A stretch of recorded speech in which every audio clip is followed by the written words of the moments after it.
All right, I'm going to do some reading from an older book that I wrote with my dad called While You Were Sleeping. So we wrote this book to really dig deeper and learn more. We were both really curious about sleep and the importance of sleep, right? I guess we're both big nappers, but sometimes like everybody else, getting the 8 hours of sleep every night can be a bit of a struggle. But one of the things we find is once you know the importance, right, the benefits of sleep, getting 8 hours becomes a whole lot easier, especially when you find out the impact that it has on your body.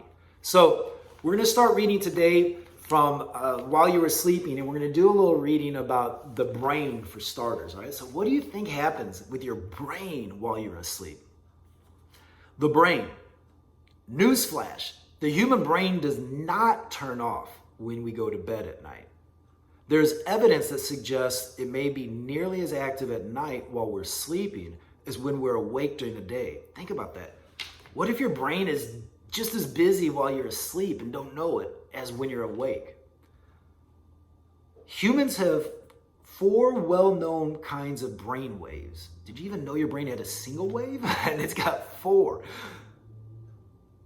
Each representing a different speed of electrical activity in the brain. Again, did you know there's electricity running through your brain? Mind blown, right? So your brain's got waves and electricity all while you're sleeping.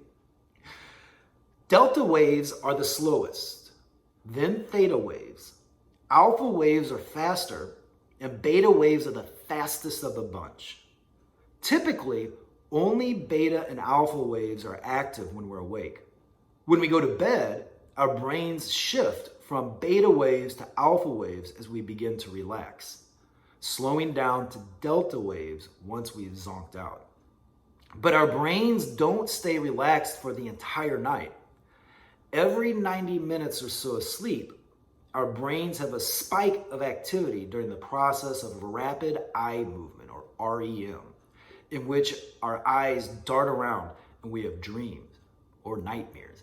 And maybe you've seen this before when somebody's asleep, but their eyes just a little open and you can see their eye move. It's pretty wild, but yeah, that's REM sleep, and that's when their dreams are happening.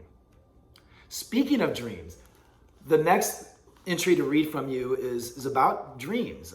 It's everybody dreams, right? But do blind people dream? Have you ever wondered about that? If you can't see during the day, do you dream at night? And what do you see? So dreams are such a powerful and important part of our lives that even the lack of sight can't stop one's dreams. What kind of dreams does someone who can't see have? Blind sleepers have reported that they could see as much and as well in their dreams as they could before they lost their sight. In their dreams, friends and family appear the same as they last saw them without aging. In cases in which the dreamers were born blind, they have what's called an auditory dream, a dream without images, but full of sounds. Think about what that must be like, to have a dream that's full of activity, just no images, but sounds. Or a dream where you're imagining people or dreaming about people, but they're the same age as the last time you saw them, and they haven't grown old. Pretty crazy what our brain can do, especially while you were sleeping. Thanks again for getting curious with us, and stay curious.